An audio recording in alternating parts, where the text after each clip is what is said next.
बिस्मिल्लाहिर्रहमानिर्रहीम, अस्सलाम वालेकुम। मैं आपसे आज स्टू की रेसिपी शेयर करने लगी हूँ, कीमा स्टू की। तो उसके लिए मैंने 3 प्याज कट कर लिए हैं।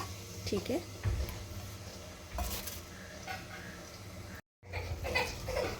यहाँ पे हल्का सा हम प्याज को कलर चेंज करेंगे। जैसे प्याज का कलर चेंज थोड़ा सा करेंगे क्योंकि ये कीमा जल्दी गल जाता है। ठीक है, यहाँ कुछ खड़े गरम मसाले हैं, वो हम इसमें ऐड कर देंगे।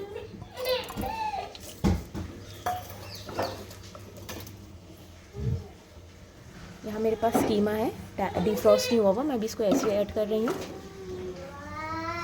यहाँ एक टमाटर मैंने इसमें ऐड कर दिया है। अब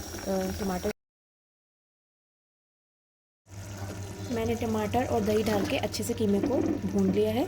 ठीक है, अब थोड़ा सा हम इसको 5 मिनट देंगे और अच्छे से गलने के लिए, क्योंकि मेरा हाथ का कीमा है, मशीन का कीमा नहीं है। ठीक है, फिर हम इसके अंदर हरा धनिया और हरी मिर्च गार्निश करेंगे। तो अगर आपको मेरी रेसिपीज़ अच्छी लगती हैं तो आप प्लीज़ मेरे चैनल को सब्सक्राइब करें।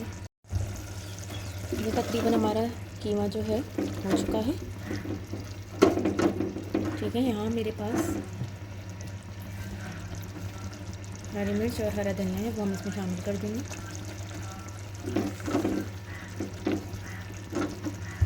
और हल्की आंच पे थोड़ा सा तेल ऊपर आने का वेट करेंगे, फिर कीमा हमारी बिल्कुल रेडी हो जाएगा। कीमा रेडी हो चुका है। ठीक है, थोड़ा सा इसमें हमने हरा धनिया हरी मिर्च गार्निश कर दी है। मेरी रेसिपीज़ अगर आपको अच्छी लगती हैं तो लाइक शेयर सब्सक्राइब ज़रूर करें। और मैं अभी आपको इसको डिश आउट करके भी दिखा देती हूँ। ये क्या ही बेहतरीन, ये ज़बरदस्त सा कीमा बन के रेडी है। आप चाहें तो इसको सहरी में भी बना सकते हैं, झटपट बन के रेडी हो जाएगा ये।